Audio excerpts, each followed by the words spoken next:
Saikaku est l'un des auteurs les plus souvent cités dans le domaine de la littérature classique japonaise. Et pourtant, on sait très peu de choses sur lui. On a retrouvé la pierre tombale de sa sépulture.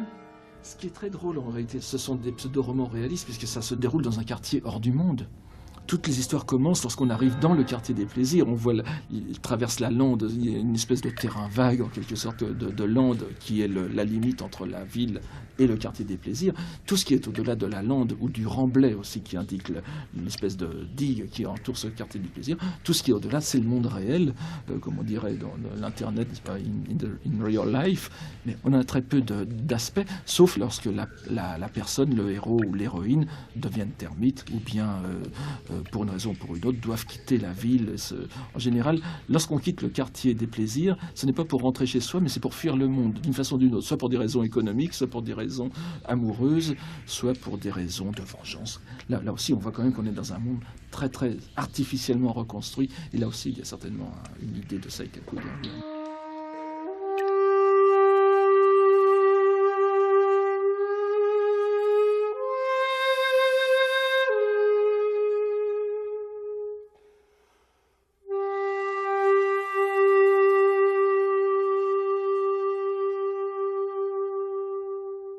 消したところが恋始め、桜も散るに嘆き、月は限りありているさ山、ここに田島の国、金掘る里のほとりに、浮世のことを外になして、色堂二つに寝ても覚めても夢の助とかえな呼ばれて、Le mensonge du monde entier a formé une masse compacte et a donné naissance au monde du plaisir.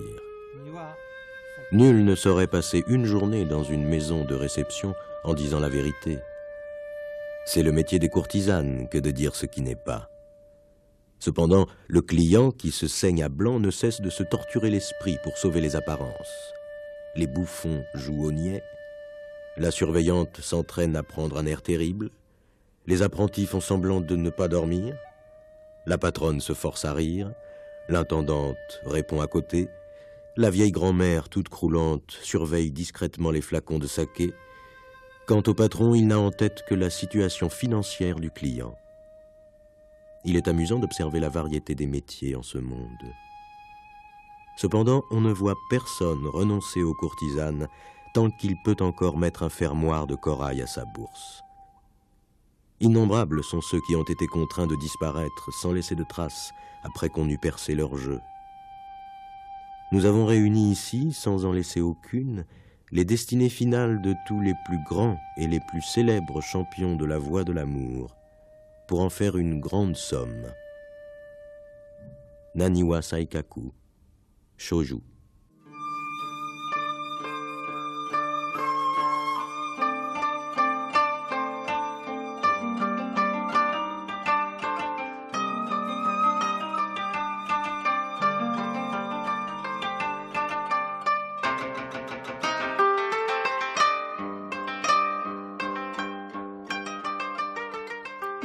Une œuvre, Ihara Saikaku.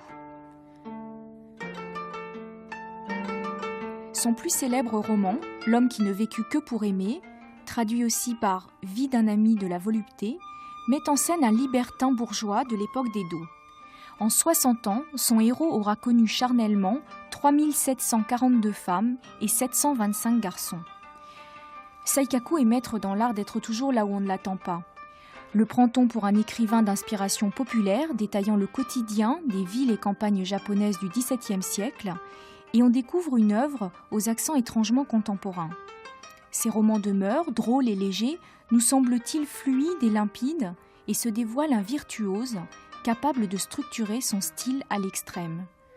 On l'attend comme un champion du haikai, poésie classique japonaise en forme de joute oratoire, et on réalise que ce poète compose une prose admirable.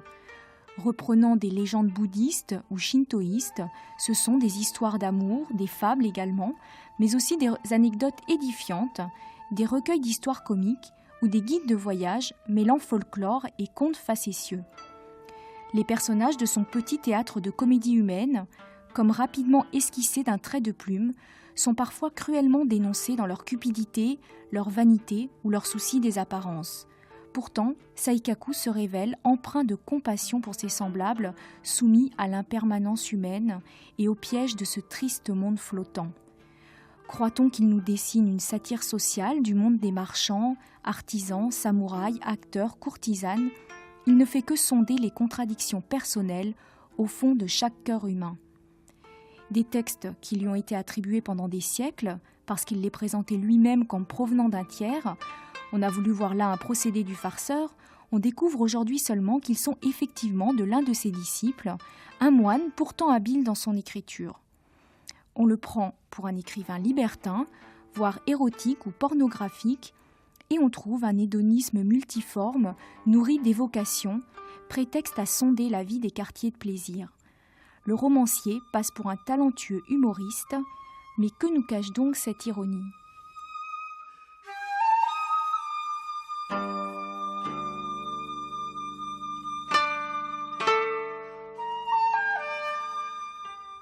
Daniel Struve. Saikaku s'inscrit dans une tradition nouvelle qui est celle du texte imprimé et de ce qu'on appelle le kanazo-oshi, donc, qui a fait son apparition au Japon au début du XVIIe siècle et qui prend souvent la forme effectivement de recueils avec des chapitres relativement courts qui manifestement s'accordaient au goût et aux habitudes des lecteurs de son époque. Donc il reprend un format de planches gravées avec un texte cursif, illustré de gravures, et des divisions en chapitres assez courts. Mais la façon dont il utilise cette forme, notamment la forme du recueil, et son style lui sont propres, évidemment. Il en fait quelque chose de différent. D'ailleurs, 1682 et la parution du premier roman de Saikaku sont considérés par les historiens de la littérature japonaise comme le départ d'un nouveau genre, d'une nouvelle époque de la littérature au Japon. Paul Akamatsu, on connaît peu de choses de la vie de Saikaku en fin de compte. C'est vrai, mais on connaît la date de sa mort et on apprend qu'il est mort dans sa 53e année. En calculant, on peut supposer qu'il est né en 1642. Le Japon, à cette époque, sortait d'une période de famine très sévère et c'est une période, disons la deuxième moitié du XVIIe siècle, est une période de défrichement, de repeuplement, pendant laquelle, au fond, la vie n'a pas été trop pénible. On commençait à croire que la paix allait durer après plusieurs siècles de guerre. Saikaku reflète bien toute l'atmosphère de cette époque où on croyait vivre à l'aise, mais avec une certaine inquiétude. Et cette période de guerre n'était pas totalement oubliée. En 1651, Saikaku avait donc une dizaine d'années, lorsqu'entre deux shoguns, un passage de pouvoir d'un shogun à l'autre, il y a eu une révolte de ronin. Les ronin, c'étaient les guerriers, les samouraïs, qui n'avaient plus de maître, qui n'avaient plus de seigneur et qui n'avaient plus d'emploi, qui n'avaient plus de revenus réguliers. Et quelques-uns d'entre eux se sont révoltés. Et cela a fait grand bruit. Les gens ont eu peur que les guerres recommencent. Et il y a eu, à partir de 1653, des mesures pour rassurer ces ronin. Ils ont pu être employés chez des seigneurs sans avoir de fief, et disons que ça a été une période plus apaisée. Et Saikaku a donc commencé à travailler pendant cette période. Alors, il y a un mot qui revient souvent chez Saikaku, qui est ukiyo. Ukiyo est en fait un jeu de mots qui vient de ukiyo, c'est-à-dire un monde qui procure des soucis un monde d'incertitude et on est passé à ukiyo, le monde flottant. Et le passage des deux compréhensions de la même expression date de la deuxième moitié du XVIe siècle à la première moitié du XVIIe. Et un poète qui est mort en 1611, donc il se trouve à peu près au milieu de cette période de transition, a écrit un poème disant « La lune, les fleurs, vivez seulement. Au monde flottant, il n'y a pas de mesure. Il va son chemin, que l'on pleure ou que l'on rit. La lune, les fleurs, amusez-vous seulement. » Alors on passe déjà là de « vivez seulement ». Quoi qu'il en soit, la vie continuera. Vivez seulement. On passe à « amusez-vous seulement ». Et c'est bien l'impression que l'on a en lisant les œuvres de Saikaku. On n'a pas oublié totalement ce monde incertain, précaire. Saikaku lui-même dit que tous ces derniers temps, on a vécu un monde difficile.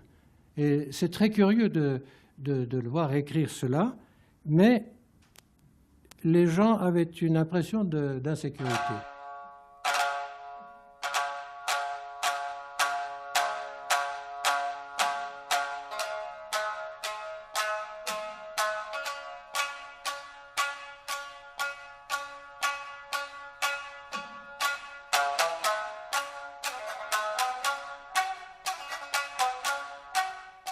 Un furoshiki, pour envelopper son manteau de rechange, permet de donner le change en société. Surtout en été, comment se sentir à l'aise si l'on ne peut en confier un au serviteur qui vous accompagne? Autrefois, on faisait porter ses affaires dans une malle en osier qu'on attachait avec un vieux cordon de tambour, mais cela n'est bon que pour une cérémonie funèbre ou pour se rendre au tribunal. Aujourd'hui, les riches clients des quartiers de plaisir préfèrent les furoshiki en indienne de Kobatake ou encore ceux à large raie en crêpe du Bengale. Prévoyant en pleine chaleur la fraîcheur de la soirée, ils y font mettre une tunique ou un vêtement de dessus. Et à les voir en compagnie d'un jeune serviteur alerte, même un fripier estimerait leur fortune à plus de 300 kanmei. Il y avait dans le port de Naniwa, dans les environs des canaux Yokobori, un homme qui s'était consacré exclusivement à ces deux occupations que sont les femmes et le vin. Le cœur chaque jour consumé par la passion, il s'était épris de la belle Fujisaki de la maison Shioya.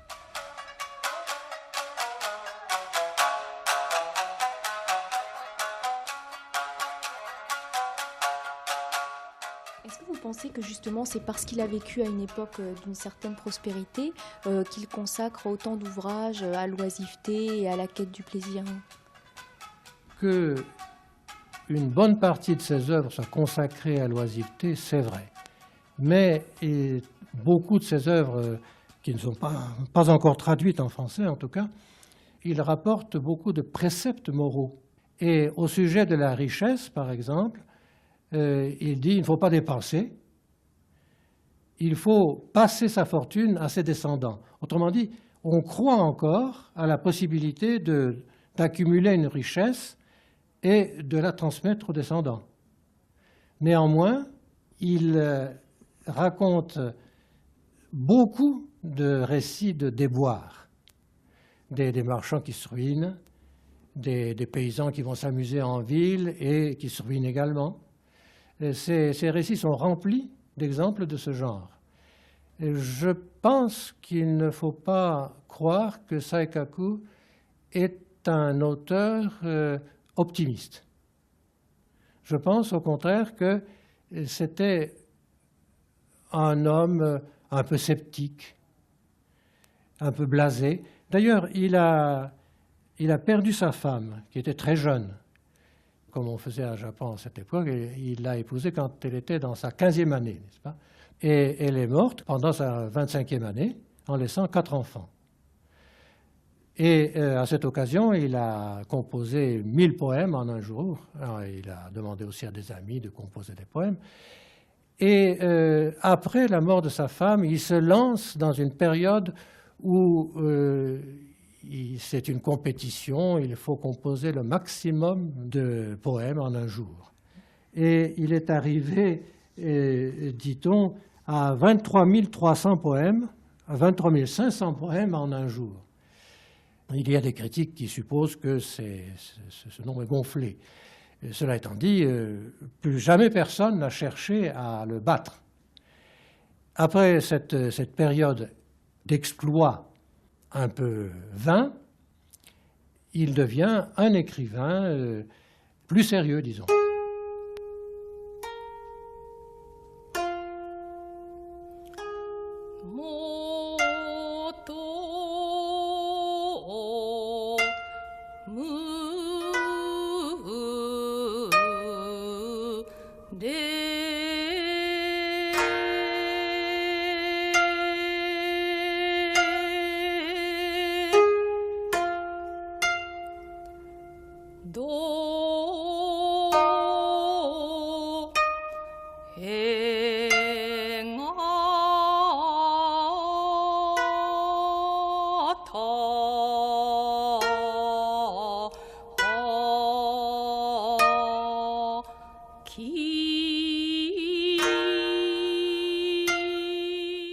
C'est un poète de ce qu'on appelle le haikai, c'est-à-dire les vers comiques ou la poésie comique.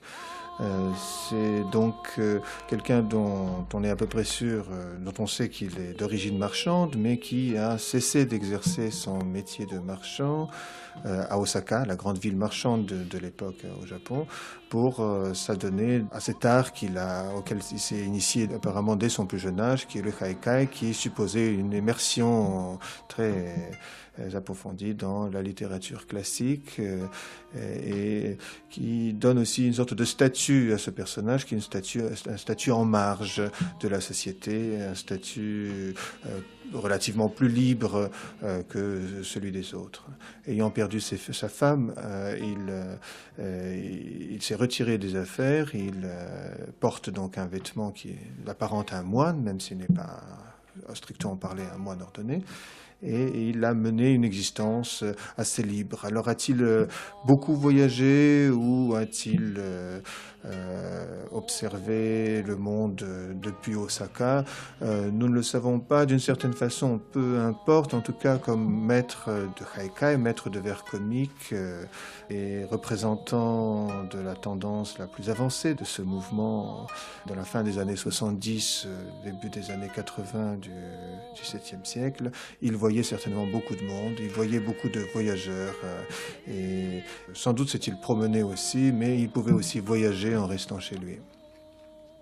Alors ce dont on est sûr, Daniel Struve, c'est que Saikaku était une sorte de virtuose en matière de haïku, puisqu'il a remporté des tournois. À l'époque, on a les chiffres exacts de ses performances en haïku.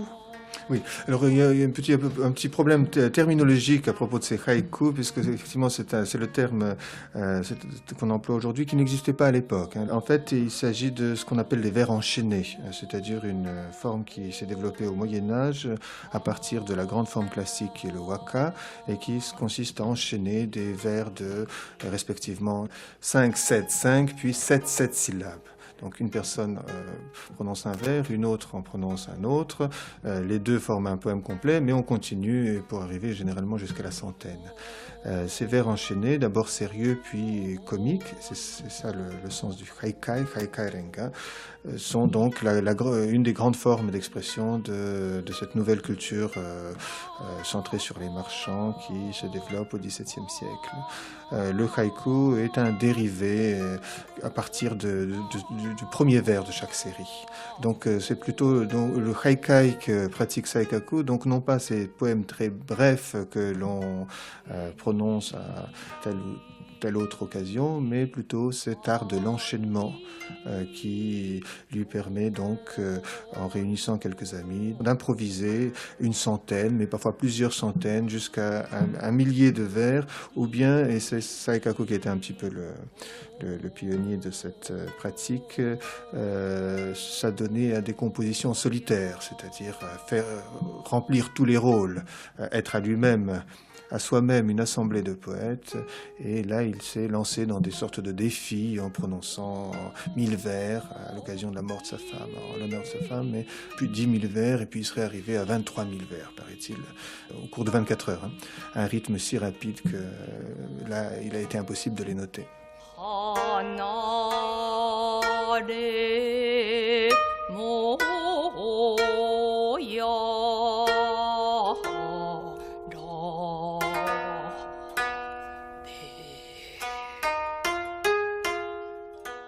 Frédéric Girard, vous avez travaillé sur une traduction d'un texte attribué à Saikaku, Ermite distingué, ermite au pluriel. Et vous vous êtes rendu compte, en fait, en travaillant avec des Japonais, que sans doute ce texte n'était pas de Saikaku. L'ouvrage se présente avec une introduction de Saikaku, qui est de sa main et qu'il a rédigée, dans laquelle il fait état des circonstances de la rencontre avec un de ses vieux amis qui est un moine de la secte zen, soit Rinzai, soit Obaku, et qui, au terme d'un périple qui semble avoir duré 5 années, dit la préface, cet ami moine apporte avec lui une liasse de papier qu'il dépose à son maître en littérature, et qui rapporte la vie de 35, 36 ou 37 ermites, qui sont tous des personnages qu'il a rencontrés, qui ont vécu réellement, et dont la moitié environ sont des personnages qui sont morts, qu'il fait apparaître par un procédé littéraire dans des grottes, et l'autre moitié sont des personnages qui sont encore actuellement vivants, et qui racontent la philosophie de leur vie. Étant donné que l'introduction était de Saikaku et que la calligraphie du texte même est également de Saikaku, on a pensé que Saikaku, par un procédé littéraire, avait fait comme si l'ouvrage avait été de son ami, moine, Sairo, et que lui-même s'était effacé devant un auteur fictif. Mais pour des raisons essentiellement stylistiques, on pense maintenant que l'ouvrage est en effet de ce moine qui était, si l'on veut, une sorte d'étudiant de Saikaku, qui s'était essayé aussi à la littérature, dont Saikaku avait apprécié le travail pour un certain nombre de raisons. J'imagine, Frédéric Girard, que vous avez été doublement tenté d'attribuer ce texte à Saikaku, parce que d'une part, ce processus qui consiste à peindre un milieu comme ça par des tableaux successifs ressemble bien au style de Saikaku, et d'autre part, vous trouvez vous-même qu'on pourrait le qualifier d'ermite distingué. En effet, il est tout à fait tentant de penser que cet ouvrage pouvait faire partie des œuvres de Saikaku. Lorsque l'on lit l'introduction, voici ce que dit Saikaku. « Dès que l'on songe au monde, qu'y trouve-t-on d'étonnant? Les oiseaux ont un bec et des ailes, aussi n'est-il rien de plus naturel pour eux que de chanter et de voler à leur guise. Or, à considérer ces choses, je me suis avisé que rien n'est aussi changeant que l'homme, tout homme que j'étais. » Et ensuite, il fait des considérations sur l'impermanence de ce monde. Mais la phrase qui m'a frappé, c'est que je me suis avisé que rien n'est aussi changeant que l'homme, tout homme que j'étais, car c'est une phrase dont on trouve des répondants dans d'autres œuvres de Saikaku, comme par exemple « Vie d'un premier homme », également les contes des provinces, également « Vie de 5 amoureuses », qui sont des ouvrages dans lesquels Saikaku nous dit que la nature humaine est une, mais qu'il est étonnant de constater combien l'homme peut changer, peut être divers. On voit décrits dans les œuvres de Saikaku des personnages qui ont été au sommet de la hiérarchie sociale, chutés jusqu'au plus bas de la société, des femmes nobles devenir des courtisanes, ou bien, à l'inverse, un gueux devenir un magnat. Et ceci, non seulement dans la hiérarchie sociale, mais également dans l'espace. Il s'intéresse à décrire comment des personnages peuvent être différents dans des contextes géographiques différents, dans toutes les provinces du Japon. Donc il a semblé que cette œuvre se rattachait naturellement aux œuvres de Saikaku, et d'ailleurs les spécialistes japonais, pendant des siècles, on l'ont cru.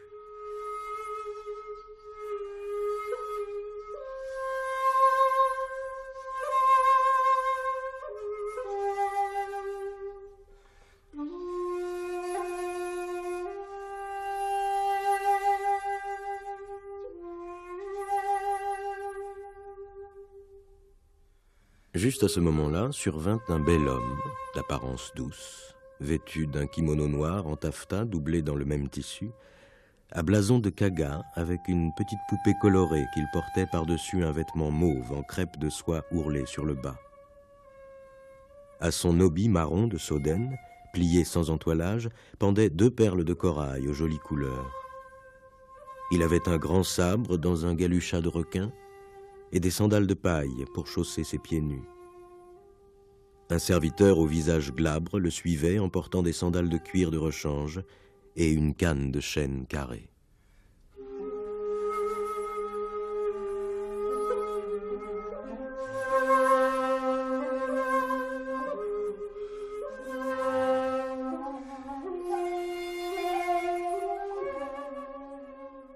En même temps, Daniel Struve, Saikaku nous apporte des tas d'éléments très concrets de la vie quotidienne des gens de cette époque, aussi bien sur leurs coutumes, leur façon de se nourrir, de s'habiller.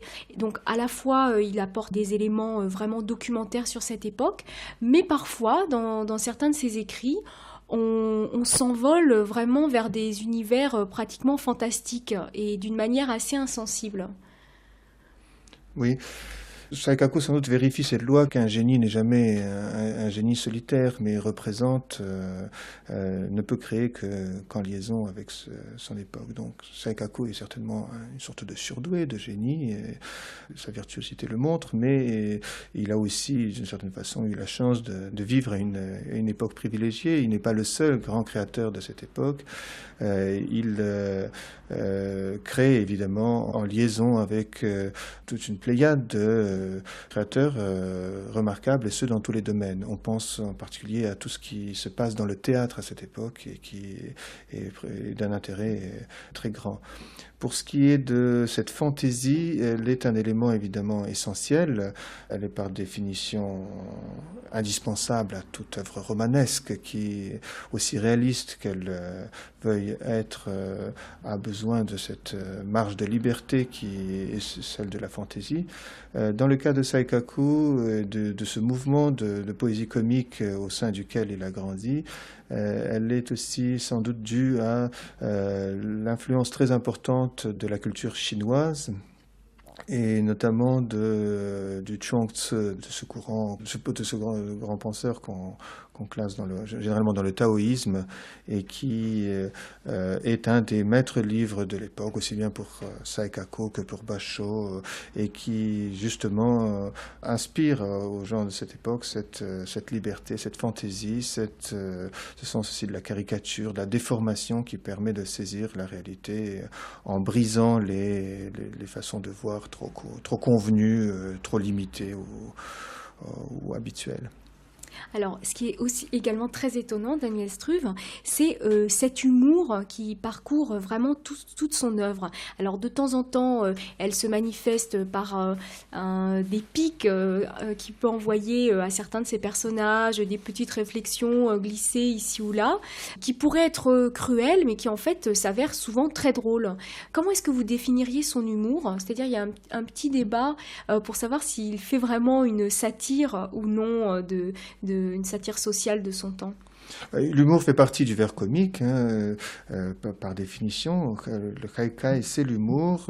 Chuang-Tzu, son refus des conventions, sa liberté ont aussi évidemment un lien très, très étroit avec l'humour. Saikaku était certainement un humoriste. Ses portraits le montrent assez bien. On croit savoir qu'il était un conteur aussi et un causeur. Et de toute façon, cette tradition de l'humour était manifestement très forte à cette époque, ne serait-ce que par exemple les recueils d'histoires drôles qui paraissent à un rythme soutenu à cette époque le montrent. C'est déjà une grande époque de conteurs. Une dernière chose peut-être, mais tout est lié à cette époque, c'est le théâtre kabuki, mais même le théâtre de marionnettes qui, tout en ayant des aspects sérieux, a intégré de nombreux éléments de farce et de comédie.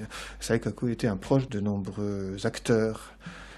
C'est aussi sans doute quelqu'un qui a fréquenté les quartiers de plaisir où, lors des réunions entre les visiteurs et les courtisanes, des amuseurs, des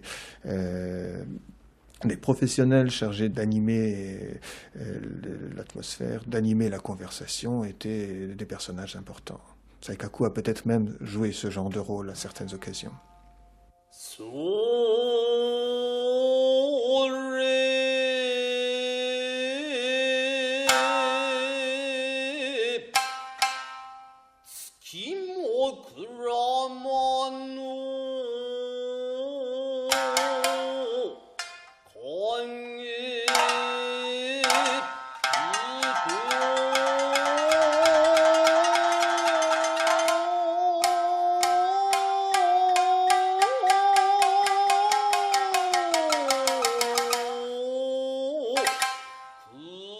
Depuis le début de la pièce, qui s'étalait sur plusieurs actes, elle contemplait Heihachi sans pouvoir détacher ses yeux de sa personne et esquissait d'une joue un demi-sourire d'apparent ravissement. Elle paraissait nourrir un tel amour pour Heihachi que s'il n'y avait eu personne pour la regarder, il semble à peu près évident qu'elle se serait précipitée vers lui. Tandis que je l'observais avec des sentiments mêlés d'amusement et de pitié, le temps passait et le spectacle tira à sa fin. La jeune femme prit une expression pleine de reproches, comme si elle était désolée de se séparer de Heihachi qui réintégrait sa loge. La pièce finie, elle l'accompagna d'un regard attentif jusqu'à ce qu'il disparût au bout de la passerelle. Submergée de chagrin, elle tomba raide évanouie. Au beau milieu des battements de tambour qui accéléraient la sortie générale et du brouhaha de la cohue des spectateurs, les domestiques de la jeune femme criaient « de l'eau, des médicaments ». Pour moi, qui suis à la fois curieux et bien averti des voies de l'amour, j'avais jaugé la situation depuis tout à l'heure. Par compassion pour ce que ressentait la jeune fille, je me muai en médecin, bondis à sa loge en fouillant dans ma bourse et lui fis absorber des sels reçus en étrenne. Elle reprit bientôt son souffle, fut transportée dans son palanquin et rentra. Je pris son adresse, que je ne mentionnerai pas ici par souci de discrétion.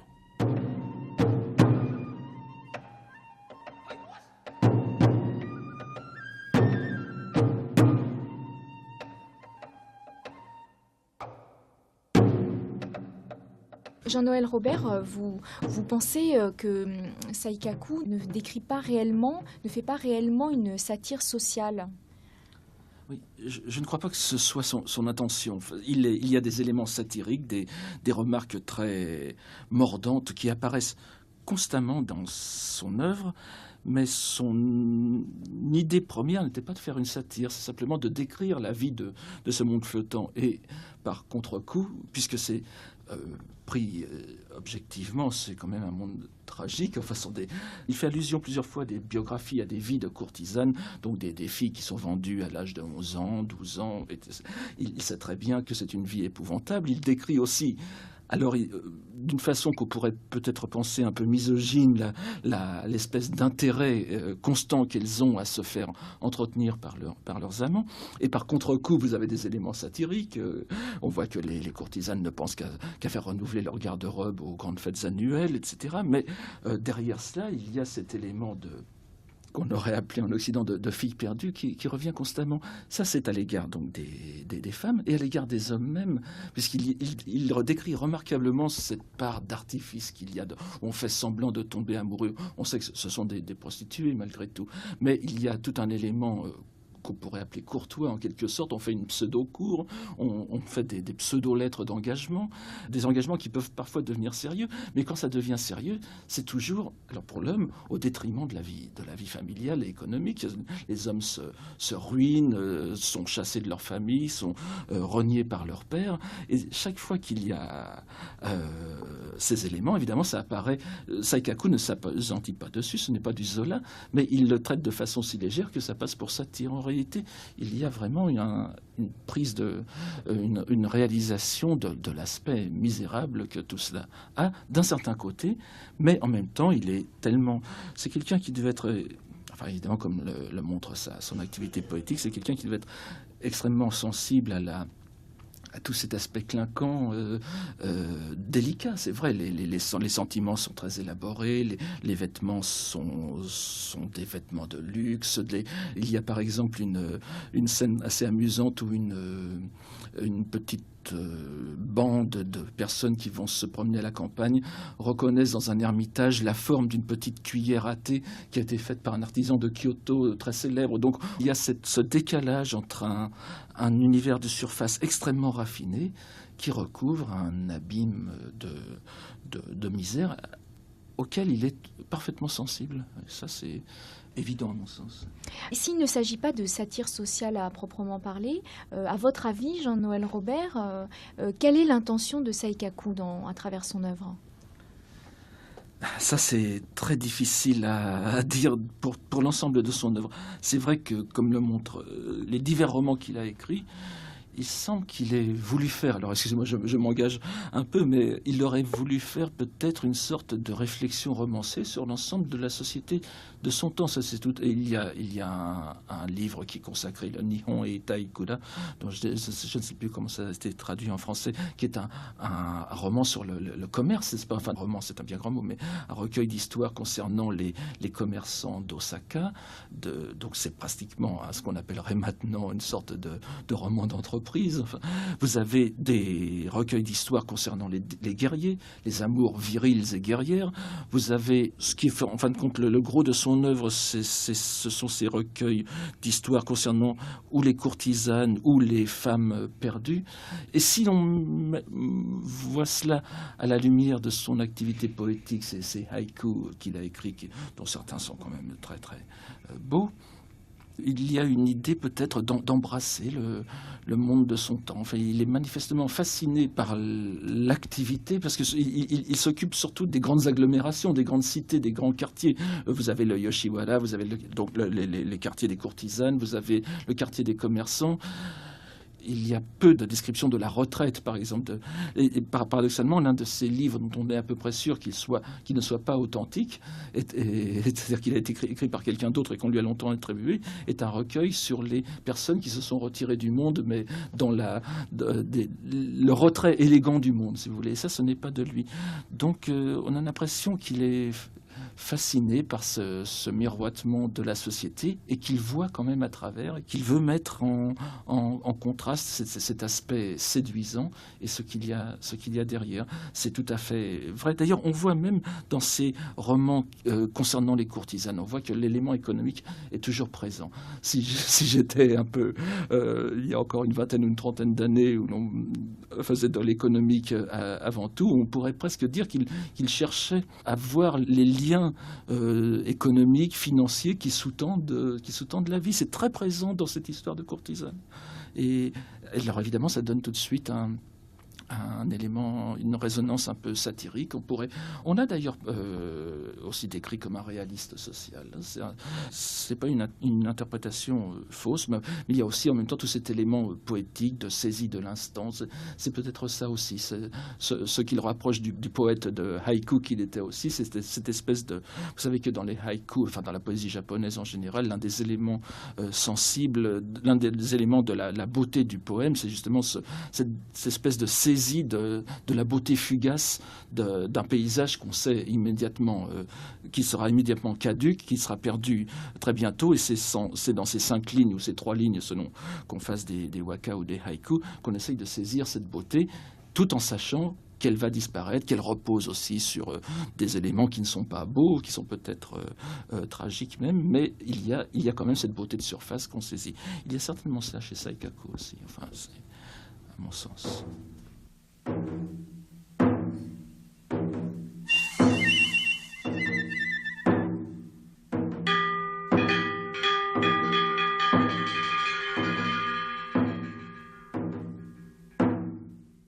Un jeune homme d'une très grande beauté vient ici tout à l'heure pour se faire harakiri. C'est déjà malheureux pour des parents de perdre un fils ordinaire, voire incapable, Que dire de leur douleur quand leur fils s'est conduit de manière aussi remarquable? Pauvres d'eux. Uneme sanglota. La rumeur de l'imminence du harakiri se répandit de bouche à oreille. Les spectateurs s'assemblèrent. Uneme se cacha dans la foule pour attendre. Un palanquin flambant neuf, entouré d'un large cortège, vint s'arrêter devant la porte extérieure du temple. Ukyo en sortit le plus tranquillement du monde, splendide au-delà de toute comparaison.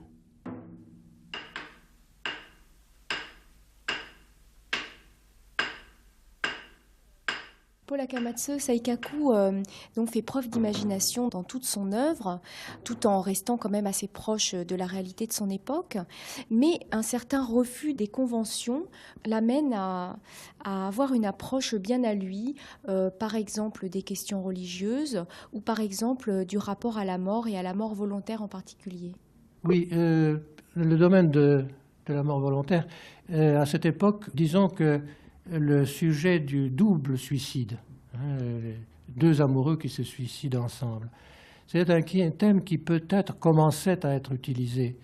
Mais Saikaku ne semble pas avoir été tellement, comment vous dire, avoir été emporté par des sentiments favorables à ce type de mort.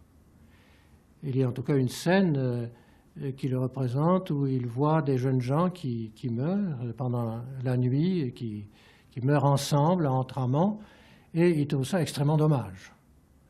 Et le lendemain matin, toute cette scène a disparu, les cadavres ont disparu, n'est-ce pas? Et le thème du double suicide a été à la mode, mais après Saikaku.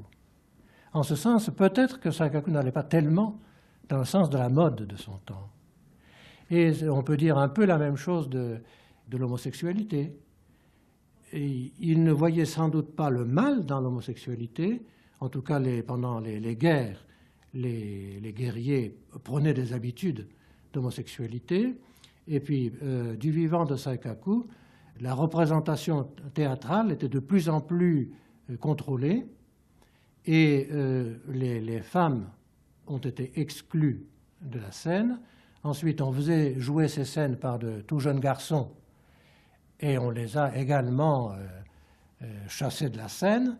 Et c'est ainsi que, probablement, du vivant de Saikaku commençait à naître ce rôle très particulier des acteurs qui jouent des rôles de femmes, n'est-ce pas? C'est très courant aujourd'hui dans le kabuki. Par conséquent, c'était des hommes adultes qui jouaient des rôles de femmes en voie de fausset, n'est-ce pas? Donc, dans le milieu du théâtre, l'homosexualité s'est également répandue. Il n'y a pas d'opinion de Saikaku sur ce sujet. Seulement, il y a ce recueil de 5 récits, les 5 amoureuses, et il y a 4 récits qui ont des thèmes assez ordinaires, des femmes criminelles, ou alors, par exemple, un double suicide. Mais le dernier récit qui couronne la série est l'histoire d'une jeune fille qui tombe amoureuse d'un homosexuel. Alors elle le poursuit dans la montagne et finalement, comme il n'y a que cet ermitage dans lequel s'était réfugié cet homme-là, et ils couchent ensemble, n'est-ce pas? Et l'homme s'aperçoit que c'est une fille. Mais tout compte fait, elle lui dit « Mais enfin, puisque tu m'as aimé, tu n'as qu'à continuer à m'aimer. Pourquoi faut-il t'arrêter de m'aimer ?» Et il se convertit à l'hétérosexualité, et les parents de la jeune fille sont encore en vie, et il les aide à s'installer, et tout finit dans le bonheur conjugal. Alors, tout compte fait, on se demande si Saikaku n'avait pas des idées très classiques, et si tout compte fait, il n'approuvait pas une vie bien tranquille. Lui-même n'a-t-il pas vécu d'un côté une vie, surtout dans sa jeunesse, une vie d'amusement, assez dissipée aussi vraisemblablement, et puis par la suite, il avoue lui-même qu'il ne supportait pas le saké, l'alcool de riz. Et on lui fait dire à un endroit, même si on ne supporte pas le saké, il suffit d'en boire juste ce qu'il faut.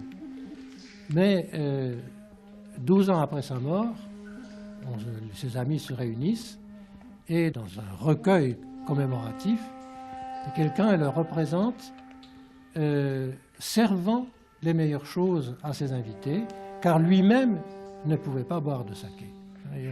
Et dans le même passage, on raconte que les enfants du bord de mer et de la montagne vont chez lui pour l'entendre chanter. Autrement dit, à la fin de sa vie du moins, c'était peut-être un monsieur qui vivait seul, dans la tranquillité.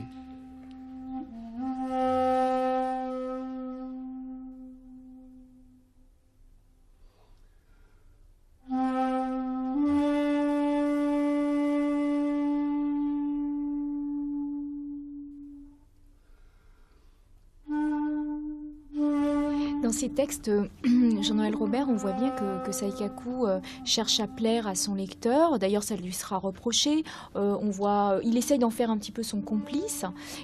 Mais est-ce que vous pensez que c'est son seul objectif, ou bien qu'à un moment donné, il y a de la sincérité qui apparaît ici ou là ? La sincérité à l'égard de soi-même, à l'égard du lecteur, c'est vrai qu'il a des côtés un peu accrocheurs. Oui, vous savez, je ne sais pas si on a assez parlé du style de Saikaku. Enfin, c'est quand même quelque chose de bien connu, mais c'est un style double en quelque sorte. Enfin, je m'abrite derrière quelques pages que Tanizaki Junichiro, le grand écrivain, avait écrit sur le style littéraire japonais, et où il disait que pour lui, les deux grands stylistes japonais, c'était donc Murasaki Shikibu, l'auteur du Genji Monogatari, du lit de Genji, et Saikaku. Et c'est vrai que lorsque les parties narratives de Saikaku, donc descriptives, c'est-à-dire là où il parle en son nom, sont extraordinairement, à mon sens, belles, n'est-ce pas ? C'est un japonais classique, tout à fait dans la lignée de la grande littérature de Heian, avec des strates de sens qui se superposent, qui s'imbriquent, qui sont pratiquement impossibles à analyser, à développer dans la traduction. Et en même temps, vous avez des dialogues donc, qui sont le plus souvent dans les dialectes du Kansai, d'Osaka, de Kyoto, et puis aussi des dialogues dans le dialecte d'Edo, qui sont vraiment de la langue parlée. Et ce côté dialectal parlé de sa narration en fait évidemment quelque chose d'accessible au public, c'est-à-dire c'est proche de la littérature populaire.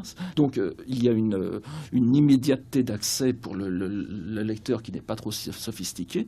Et puis les parties qui lui sont propres sont, à vrai dire, on se demande parfois comment ces livres ont été de véritables succès de librairie, n'est-ce pas ? Et on se demande parfois comment il pouvait se trouver tellement de personnes pour comprendre d'emblée un texte aussi complexe. Alors, il est en deux étapes, au moins en deux niveaux, en tout cas. Il y a ce côté d'accès immédiat, et puis un côté de retrait où il y a énormément de sous-entendus qui sont cachés. Et là, il n'y a plus ce côté, justement, démagogique, si l'on peut parler, d'auteur populaire qu'on lui a parfois reproché. Je crois que c'est quelqu'un qui était, d'ailleurs sa vie, le peu qu'on connaît de sa vie l'indique, c'est quelqu'un qui avait des arrière-cours, n'est-ce pas, où il se dérobait à l'interprétation du lecteur. C'est là qu'il faut aller le chercher, et c'était pas facile du tout.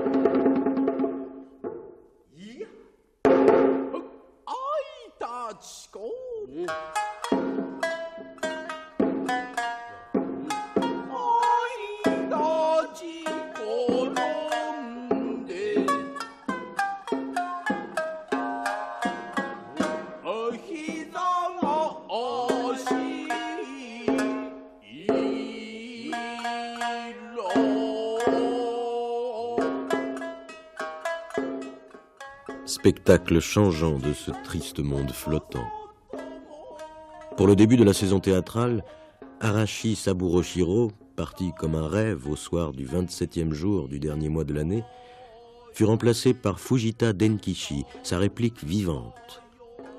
Lorsqu'on vit sa démarche martiale au moment où il entra en scène, ce fut comme si le passé revivait dans le présent, tant il sut rendre la force qui caractérisait le jeu du défunt. Les œillades qu'il lança dans les scènes d'amour furent parfaites. Les moments pathétiques arrachèrent des larmes aux spectateurs. Non seulement dans les loges, mais aussi dans le parterre, on pouvait voir les jeunes filles en fleurs, de respectables épouses et même des femmes de chambre, tout ce qu'il y avait de gens féminines de quelque élégance, pleuraient davantage qu'on ne le fait pour la mort de ses parents et laissaient libre cours à leurs larmes sans se soucier de l'entourage. En y regardant de plus près, on en voyait même quelques-unes qui continuaient à pleurer sans raison alors que l'action ne présentait rien de pitoyable. Peut-on se fier à une femme ? Les maris jaloux ont bien raison d'interdire les spectacles dramatiques à leurs épouses.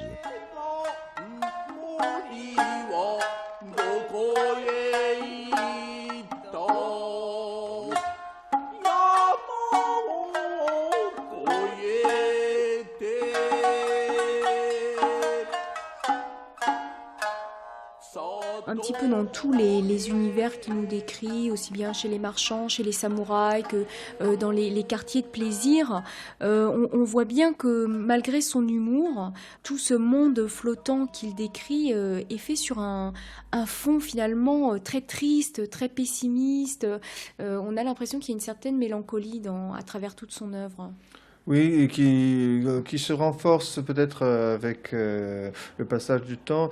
Il apparaît en fait que Saikaku commence à écrire à un moment où la période de prospérité qui a caractérisé le milieu du XVIIe siècle est en train de passer.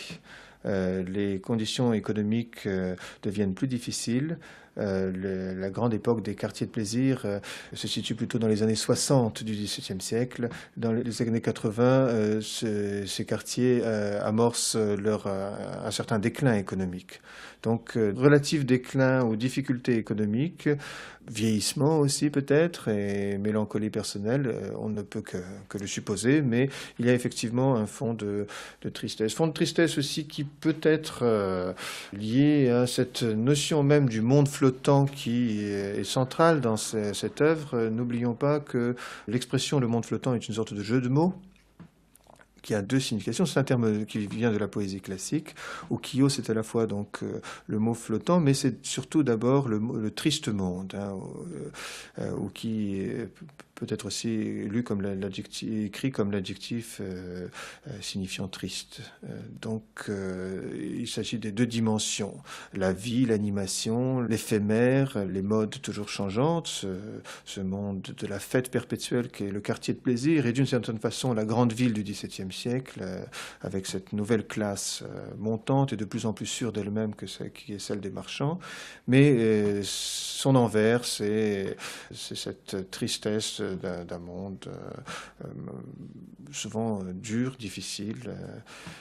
Les deux sont inséparables chez Saikaku. Ce terme même de ukiyo, c'est une conception tout à fait bouddhique, disons du bouddhisme savant en quelque sorte, de l'aspect inexistant de ce monde qui est sinistre, tragique, parce qu'on le croit existant alors qu'en réalité il n'existe pas. Donc ukiyo est, dans son sens ancien, veut dire ce monde dont il faut se libérer. Et puis, comme cela arrive souvent au Japon, et avec d'ailleurs, en reprenant des éléments chinois, puisque les Chinois aussi parlaient souvent de fusheng, n'est-ce pas, la vie flottante, la vie fluide en quelque sorte, on a superposé les deux sens. C'est à la fois donc, il y a ce sens de fond qui est le monde tragique, et ce sens superficiel qui est le monde flottant. Et le sage, en quelque sorte, on voit souvent chez Saikaku cette idée de la sagesse, enfin, dans certaines de ses œuvres. Il faut, à 40 ans, dit-il souvent, on peut s'amuser de 20 à 40 ans, et si à 40 ans on continue à se laisser aller au gré du monde flottant sans voir justement ce côté tragique qui est derrière, bien on est très mal parti, on est fichu, on sacrifie sa famille, on ruine l'entreprise familiale, puisque très souvent ces gens qui ont accès à ce monde sont des fils de riches, n'est-ce pas? Eh bien, on ruine la maison.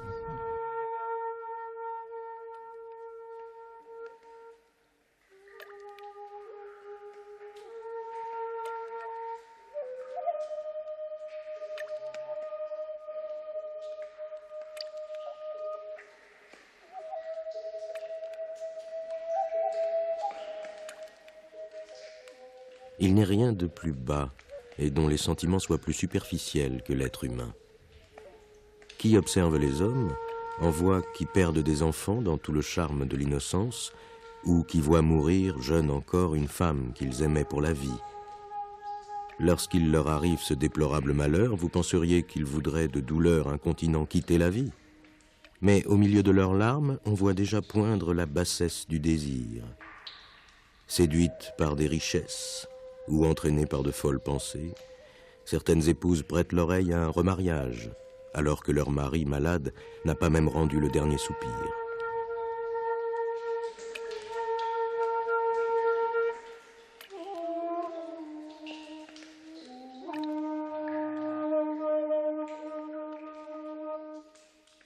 Un des livres qui est peut-être le plus représentatif de Saikaku, c'est L'homme qui ne vécut que pour aimer, puisque là on retrouve un personnage dont la quête chaque jour de sa vie est en fait la quête du plaisir. Donc on y parle beaucoup d'amour et de sexualité, mais en même temps il a une manière d'aborder ce sujet qui reste quand même, disons, en dehors de ce qu'on pourrait appeler un roman pornographique. Effectivement, il s'agit en aucun cas d'un roman pornographique, genre qui, par ailleurs, est bien représenté au Japon. Mais je ne suis pas sûr non plus qu'on puisse définir la quête de ce personnage nommé Yonosuke comme une quête du plaisir. Il est assez clairement expliqué qu'il s'agit de quelque chose d'un peu différent. D'une part, ce personnage Yonosuke n'est pas tout à fait un personnage au sens où l'on entend dans le roman réaliste qui nous est familier. C'est surtout une sorte de dispositif extrêmement mobile que l'auteur promène à son gré et qui lui permet d'aller un peu partout. En fait, si on essaie de rassembler tous les événements de la vie de ce Yonosuke, on n'arrive pas à une sorte de biographie cohérente. C'est plus une utilité qu'un personnage, même si d'autres dimensions peuvent être aussi repérées. Et par ailleurs, comme le montre assez bien le premier chapitre, cette quête est une sorte de quête de l'amour ou de ce qu'on appelle à l'époque le ko-shoku, c'est-à-dire l'amour des belles formes, le goût pour la beauté. Il s'agit plus que d'une recherche du plaisir, il s'agit à la fois d'élégance, d'une sorte d'idéal de raffinement et de beauté que l'on met aussi bien dans ses vêtements, dans la musique, dans la conversation, dans le rapport avec l'autre sexe. Donc recherche de l'élégance, mais aussi au-delà même du plaisir, un art de la relation avec l'autre. Et un art et aussi une sorte de connaissance du cœur humain. Donc on a certainement bien autre chose qu'un roman pornographique dans ce roman dont le titre est d'ailleurs difficile à traduire, hein, La vie d'un libertin ou La vie d'un homme qui s'est consacré à l'amour. On pourrait penser que c'est une sorte de Don Juan, sauf que là, l'enjeu n'est pas celui de la séduction, vraiment. Effectivement, la plupart de ces relations sont d'ailleurs vénales, c'est-à-dire que Yonosuke achète les plaisirs qu'il recherche au cours de ses déplacements.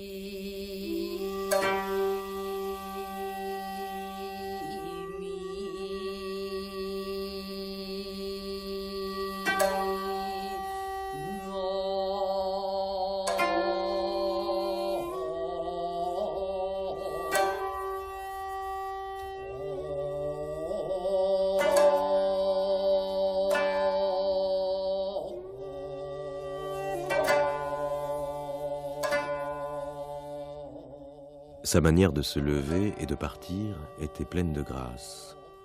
Sa façon de boire le saké très comme il faut. Et elle n'écoutait pas quand on la faisait demander, si bien que le client n'avait jamais de regret avec elle. Elle avait, pour prendre congé de la tenancière de la maison de rendez-vous et des servantes, des formules agréables. Indifférente à la neige qui touchait ses manches en tombant du parapluie que lui tendait un domestique de sa suite, elle se déplaçait en silence sur ses socques laqués, dans une parade pleine de grandeur. Pourquoi ne l'a-t-on pas installée à Kyoto comme Taiyu, Sanki Yonosuke? C'est qu'elle n'est pas si belle, lui dit-on. Nigo, ce n'est pas la beauté qui fait une Taiyu, répliqua Yonosuke, sans se lasser de contempler de dos la silhouette de la femme qui rentrait chez elle. Il monta seul au premier étage, tout triste.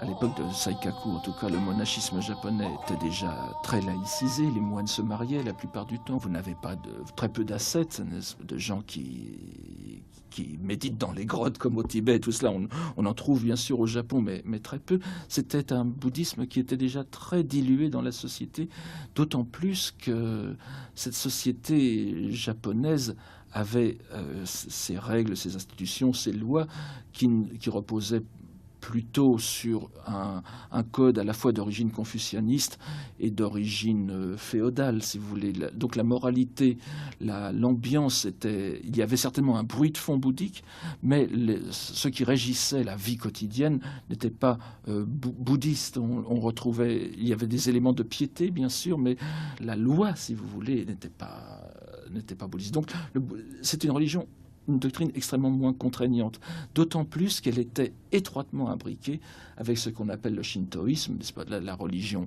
prétendument indigène du Japon, qui est aussi une religion extrêmement remaniée par les courants continentaux. Vous ne pouviez pas être bouddhiste d'un côté et shintoïste de l'autre. Tout cela s'harmonisait dans une espèce de pratique quotidienne qui n'était pas du tout conflictuelle. Je ne veux pas dire qu'il n'y avait pas de conflit religieux au Japon, mais si vous voulez, la pratique quotidienne était plutôt une pratique d'apaisement. Le bouddhisme ou la foi même en général, était une foi de refuge, de tranquillité, plutôt que d'inquiétude, comme c'était le cas en Europe. La question du salut se pose aussi, il se pose chez Saikaku, mais pas du tout dans les mêmes termes qu'en Occident. Par rapport au contexte de cette époque, en fait, puisque le bouddhisme ne signifie pas forcément une vie d'ascète, on comprend mieux que Saikaku puisse effectivement avoir des aspects du bouddhisme dans des textes qui ont l'air d'être du divertissement. Et on voit aussi que s'il n'y a pas d'antagonisme franc avec le shintoïsme, voire le confucianisme, effectivement, ça ne lui est pas propre d'avoir réconcilié toutes ces philosophies. Oui, et c'est tout à fait comme vous le dites, et je crois qu'il y a un élément très important pour comprendre Saikaku, l'esthétique, à la fois l'esthétique et la morale, si l'on peut dire, de Saikaku. C'est ce qu'on appelle ce procédé japonais qui se retrouve vraiment dans l'art, comme dans la poésie et les arts comme la peinture, n'est-ce pas, c'est ce qu'on appelle le mitate.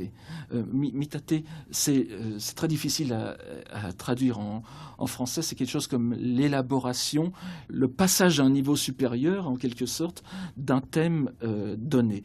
Par exemple, ça se voit très bien dans la peinture japonaise de l'époque d'Edo, enfin plus tardive, mais c'est un procédé qui consistera, par exemple, à montrer une scène tout à fait quotidienne, banale de la vie. Un très bon exemple de cela, c'est une peinture de la fin du XVIIe siècle. D'ailleurs, je crois qu'elle est à peu près de l'époque de Saikaku. Il faudrait vérifier cela. On nous voit deux jeunes filles, deux servantes, sans doute, qui sont en train de parler. Toutes les deux, elles sont habillées de kimono, de silhouettes filiformes. Il y en a une qui lit une lettre, donc une lettre en rouleau, et une autre qui tient un balai. Et on se dit, tiens, ce sont deux bonnes qui sont en train... L'une lit une lettre de son amant, manifestement, étant donné le genre. Et puis, lorsqu'on voit d'autres peintures anciennes, plus anciennes, on voit il y a l'un des grands thèmes de la peinture zen au Japon. Ce sont ces deux moines de l'époque Tang, qui s'appellent en chinois Hanshan et Sheda. En japonais, c'est Kanzan et Jittoku, où on voit une peinture très célèbre où Jittoku est une espèce de moine rusto que tout le monde prend pour un imbécile et qui aurait été quelqu'un d'extrêmement avancé dans la compréhension des choses, et on le voit toujours balayer la cuisine, n'est-ce pas, il est toujours avec son balai, et d'un autre côté on voit Hanshan, le moine plus savant, le grand poète, qui lit des rouleaux de sutras. Donc cette petite scène de la vie quotidienne donnée dans ces ukiyo-e, justement, image du monde flottant, on retrouve la même chose que les ukiyo-e chinois, on parlait tout à l'heure. Eh bien, cette scène de la vie quotidienne est en réalité à la fois une allusion, et plus qu'une allusion, presque une transformation ad hoc, enfin à l'usage du temps, d'un thème beaucoup plus sublime. Alors, il y a un élément satirique aussi dedans, mais c'est en même temps un rappel de quelque chose d'autre. De même, dans la poésie japonaise aussi, déjà à date très ancienne, on voit cette poésie qui, à mon sens, est l'ancêtre du mitate, c'est-à-dire de cette élaboration à partir de scènes de la vie quotidienne. On a des recueils, par exemple, de poésie japonaise du XIVe siècle. Celui dont je vais vous parler est du XIVe siècle, d'un moine qui s'appelle Son-en. Il s'est amusé à faire des poèmes japonais à partir de citations du Sutra du Lotus. Et vous avez dans le Sutra du Lotus, donc le grand sutra, l'un des sutras les plus répandus au Japon, une scène assez connue où l'on voit surgissant de la terre, n'est-ce pas, venant témoigner de la véracité du Sutra du Lotus, on voit surgir de terre des bodhisattvas, ces espèces d'êtres, donc de futurs Bouddhas ou d'émanations de Bouddha, qui étaient en réalité cachés sous la terre et qui viennent à l'appel du Bouddha Shakyamuni se manifester pour dire que ça allait être eux qui allaient garantir le Sutra du Lotus dans notre monde. À partir de ce passage scripturaire tout à fait solennel, le moine Son-en fait un petit poème. Alors, s'il n'y avait pas la citation du Sutra du Lotus, on ne s'apercevrait absolument pas que c'est religieux. Il fait un petit poème où il dit « Voilà, les neiges vont fondre, la glace de l'étang fond, et on voit les canards qui surgissent des roseaux pour aller se rendre à la pêche, n'est-ce pas, dans les glaces de l'étang qui vont fondre, enfin pour pêcher, pour prendre leur nourriture. Donc ces canards sont les bodhisattvas. Et vous avez exactement ce même couplage d'une dimension sublime et d'une dimension quotidienne qui fait que la dimension quotidienne est valorisée par cette dimension sublime qu'on a en tête, à l'arrière-plan. C'est tout à fait le procédé du mitate. Et ça se voit très clairement chez Saikaku, où vous avez par exemple à la scène finale du roman que j'ai traduit, donc du fils de l'amoureux, n'est-ce pas, du fils du libertin, où il y a une magnifique scène où un peu comme tout à l'heure les canards étaient des bodhisattvas, là on a les courtisanes sont des bodhisattvas aussi. Et ça, c'est un grand instrument, un grand expédient, comme on dirait en bouddhisme, d'assimilation du bouddhisme, d'intégration du bouddhisme dans la poésie quotidienne, j'allais dire, donc dans la vie quotidienne qui devient poétique et religieuse à cause de cela. Et c'est un procédé qui, à mon sens, est permanent chez Saikaku. Il faut vraiment le voir à la lumière de ce mitate pour comprendre beaucoup de ces scènes, justement, qui nous semblent contradictoires, mais qui en réalité, puisqu'on parle de cet élément satirique, de cet élément réaliste, etc., mais ce n'est pas contradictoire, c'est en quelque sorte valorisé par ce qu'il y a derrière.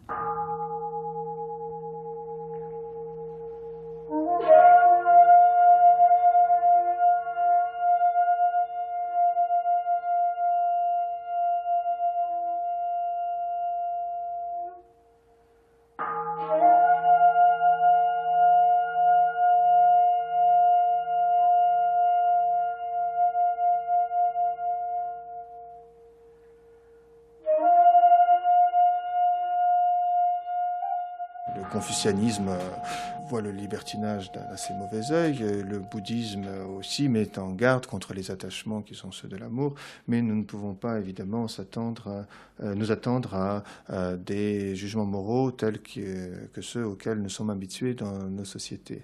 Ça, c'est quelque chose de très général, mais en ce qui concerne Saikaku, il s'agit d'un romancier.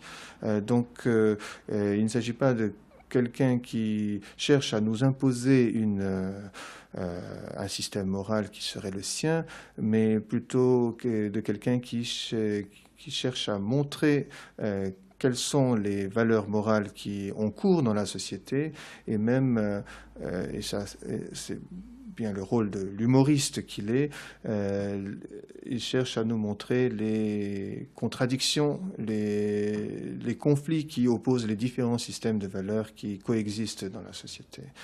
Et donc, autant le personnage de ce roman Yonosuke obéit à certaines règles de goût, règles de comportement qui sont les siennes, autant autour de lui, cette façon de vivre peut être regardée avec un œil critique. Et cet homme qui ne vécut que pour aimer finit très très mal, Daniel Struve. Là encore, c'est assez... C'est une fin assez mystérieuse. C'est en tout cas un homme qui ne vit pas selon les principes confucéens. C'est le sens même du titre, en fait, puisque Ichidai Otoko signifie à la fois vie d'un homme, mais aussi l'homme d'une seule vie ou d'une seule génération, c'est-à-dire un homme qui ne se marie pas, qui n'a pas de descendance, ce qui est un comportement extrêmement peu filial, puisqu'il ne perpétue pas, comme il devrait le faire, la lignée. Il ne fera pas d'enfant. La fin de Yonosuke est mystérieuse puisqu'il part pour une île gardée par les femmes et que l'on perd sa trace. On peut y voir une image de la mort, mais on peut aussi y voir une image de la poursuite de cette quête. Il me semble en tout cas assez évident que ce personnage est aussi une allégorie et que cette allégorie, c'est celle de la quête même du romancier, qui s'achève évidemment avec la dernière page du roman, mais qui se poursuit. Pendant le mois sans Dieu, c'est le mois où les dieux c'est le 10e mois, je crois. Il disparut sans laisser de traces. Donc c'est pas qu'on ne sait pas où il va, on le sait puisqu'il le dit, hein. C'est qu'on perd sa trace. Oui, mais enfin, s'il était arrivé sur cette île, on ne raconte aurait pas, eu des nouvelles. Mais oui. On en a des nouvelles, en fait, parce qu'il y a une allusion à cela dans le second roman. Ah oui. Parce qu'il y a beaucoup de romans, hein, mais le second roman est donc le grand miroir de toutes les voluptés, de toutes les élégances, plutôt, il faudrait dire. Donc, il est sous-titré « Vie du deuxième homme ». Parce qu'en fait, à un moment, il a quand même un commerce avec une veuve et il abandonne l'enfant qui est né. Donc, Saikaku après imagine que cet enfant, donc finalement, il aurait quand même eu une descendance. Donc, il devient lui-même un grand noceur. Et donc, il y a un second volume sur les quartiers de plaisir qui donc raconte les expériences du fils du libertin.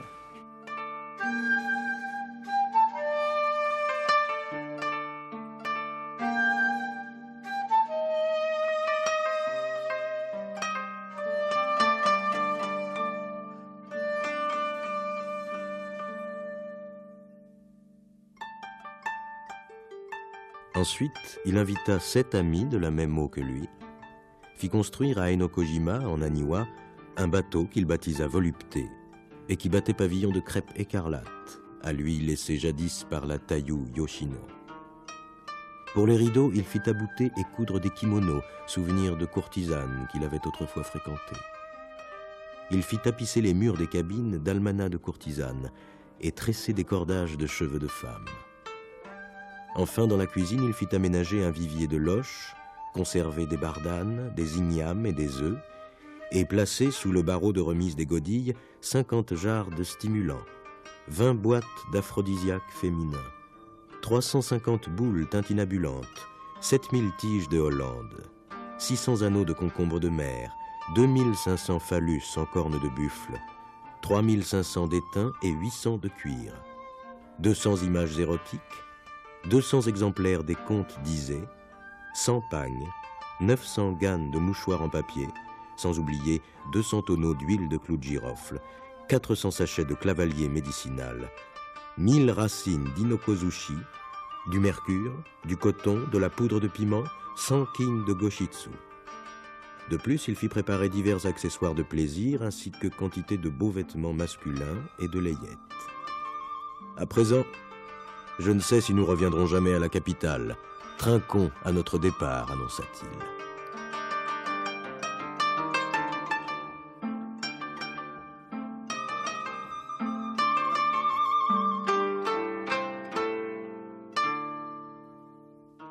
Jean-Noël Robert, vous avez donc traduit ce fameux texte qui est « Le fils de l'homme qui était né pour aimer ».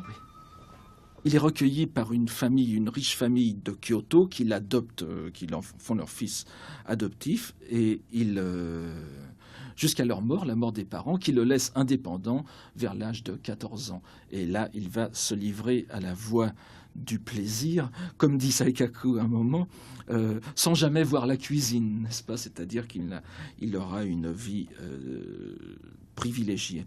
Et il y a une différence assez nette, à mon avis, entre le premier tome et le second tome, c'est que dans le premier, on avait des éléments que j'appellerais, d'un terme très général évidemment, taoïste. C'est-à-dire que d'ailleurs la fin du premier homme, c'est le départ du héros Yosuke vers l'île des femmes, qui est un concept chinois et en même temps l'un de ces concepts taoïstes aussi, où les immortels, donc les sennin, accèdent à un niveau de libération tout à fait incommensurable avec le monde vulgaire et où ils peuvent mener une vie d'homme parfait. Dans le second tome, ça commence en effet par une sorte de transmission. Alors une transmission secrète là, qui nous rappelle quand même un peu les transmissions bouddhiques, ésotériques, n'est-ce pas, la transmission secrète. Hiden est une méthode importante de légitimation dans le bouddhisme japonais. Mais à partir de ce départ en quelque sorte taoïste de Yosuke, qui est le premier, on va avoir le fils, dont le nom est donné incidemment, qui est Yoden, mais qui n'apparaît que 2 fois dans tout le texte. On va voir le fils, partant donc d'une tradition taoïste, arriver dans un monde, dans un univers beaucoup plus bouddhiste, où on finira par une sorte de dégoût de tout cela, alors que de cette voie du plaisir, alors que le premier homme finit par une sorte d'apothéose charnelle, puisqu'il va vers l'île des femmes, où il pourra connaître beaucoup plus encore de plaisir qu'il n'en avait eu jusqu'à maintenant. L'apothéose, si l'on peut dire, finale du second tome est une apothéose bouddhique, là encore entièrement fondée sur ce thème de mitate, puisque l'on voit les bodhisattvas et les courtisanes identifiés, mais en même temps fondée sur un élément très pessimiste, puisqu'il se brûle, n'est-ce pas ? Il se suicide en quelque sorte. Il se suicide sur un bûcher qui est fait des lettres d'amour que lui ont envoyées les courtisanes. Il y a une sorte de destruction de l'œuvre du premier homme qui est parachevée dans le second tome. Il n'y aura pas de troisième d'ailleurs, ce qui montre que pour Saikaku, il a voulu mettre un terme à cela d'une façon, vous voyez, ce ukiyo dont nous parlions tout à l'heure, ce monde fugitif et plaisant dont il faut profiter, est en même temps un monde sinistre dont il se dégage par la crémation.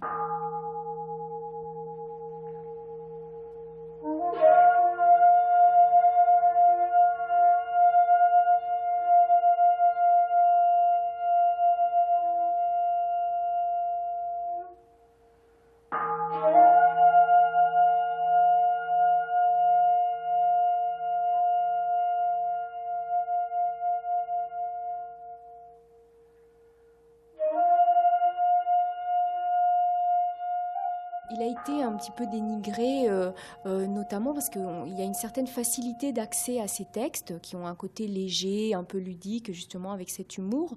Et donc au départ, il était considéré comme un auteur pas très sérieux finalement. Oui, ma réponse sera peut-être un peu complexe. Saikaku s'est voulu poète toute sa vie. Le but de sa vie, c'était d'être poète. Dans ce domaine, il a pratiquement échoué. Ce n'est pas que ses poèmes ne soient pas intéressants, mais il n'a pas pu faire école comme il aurait voulu.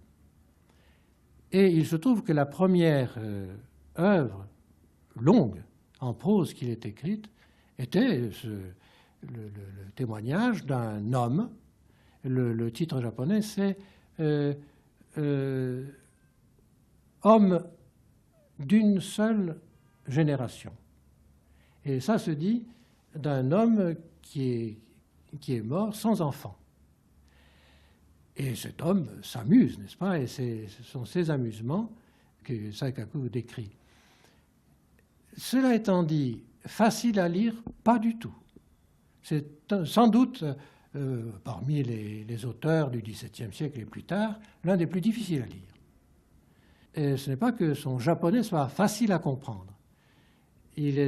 Donc il a voulu être poète, il était poète, et ses phrases sont souvent elliptiques. Et il y a un critique qui s'est amusé à compléter les phrases de Saikaku qui étaient elliptiques. Mais en dehors de cela, Saikaku a été très dénigré de son vivant, parce qu'on l'a dit par exemple illettré. Il faut comprendre. On ne peut pas dire d'un écrivain qu'il est illettré. ça veut dire qu'il n'a pas approfondi les classiques chinois. C'est comme si à la même époque, on avait dit en France, il ne sait ni le grec, ni même le latin. Là, c'est le même type de critique qu'on a pu lui lancer à la figure. Et lui, il a dit, et puis après tout, je suis illettré. Il y a ça. Et puis ensuite, les œuvres qu'on a retenues de lui étaient essentiellement ces œuvres réputées érotiques, c'est vrai. Mais c'est une réputation qu'on lui a faite. En réalité, il a écrit autre chose.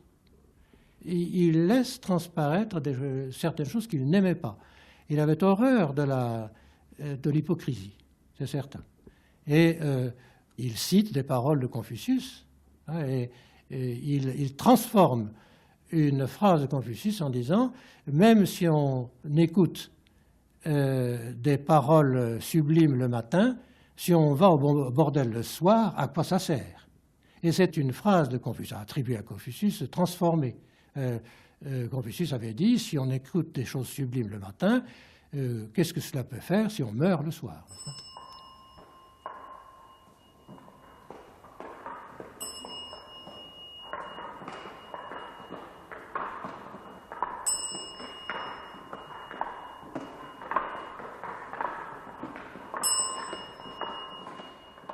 Saikaku lui-même, dans ses parties narratives dont je vous parlais tout à l'heure, nous indique bien que son texte est à lire à de multiples niveaux. J'y ai fait allusion, mais il est vraiment l'une des grandes difficultés de la traduction de la partie narrative de son œuvre, c'est justement de désimbriquer tout ce qu'il y est mis.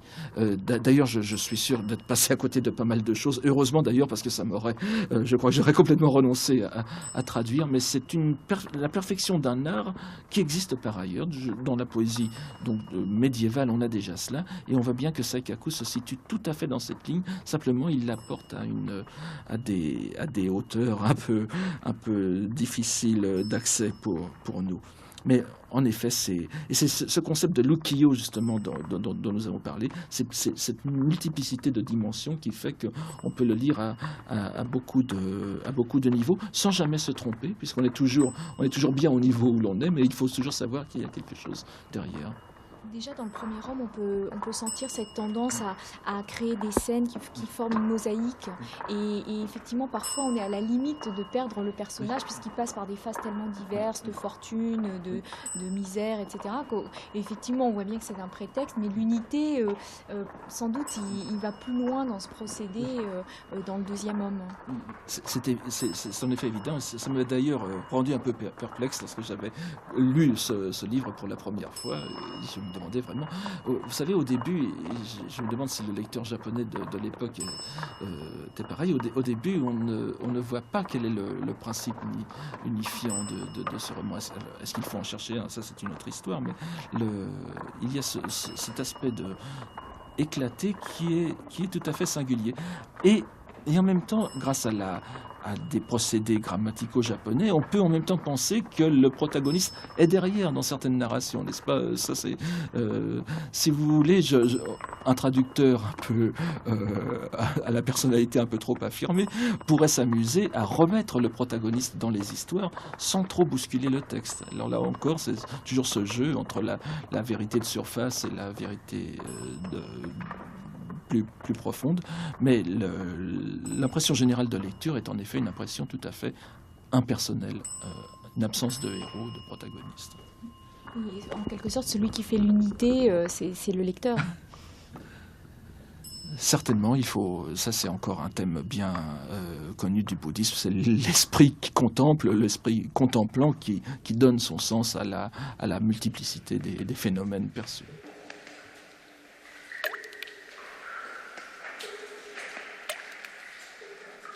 Sareba ukiyo no asobi kimi, shirabyoshi, taware me minokose shi koto mo nashi.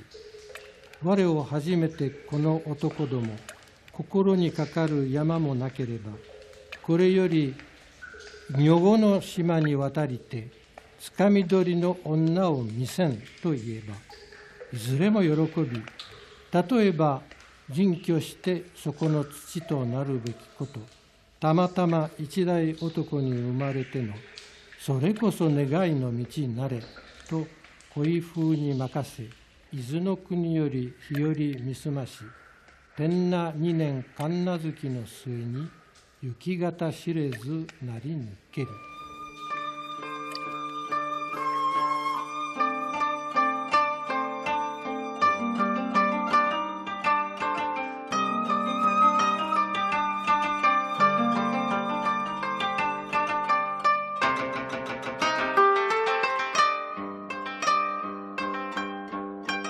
C'était Une vie, une œuvre, Ihara Saikaku, par Lydia Benitzrak.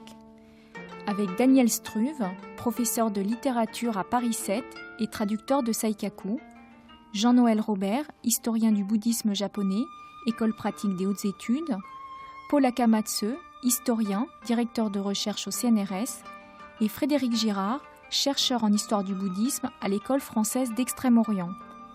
Lecture, Éric Herson-Macarel. Texte extrait de L'homme qui ne vécut que pour aimer, 5 amoureuses, La lune de ce monde flottant, Arashi, Vie et mort d'un acteur, Le grand miroir de l'amour mâle, Conte des provinces. Les traductions de Saikaku sont éditées aux Presses orientalistes de France, Philippe Piquier et Gallimard, et bientôt dans la Pléiade. Équipe de réalisation, François Rivalan, Jean-Marc Potry, Aurélie Janot, Brigitte Bouvier.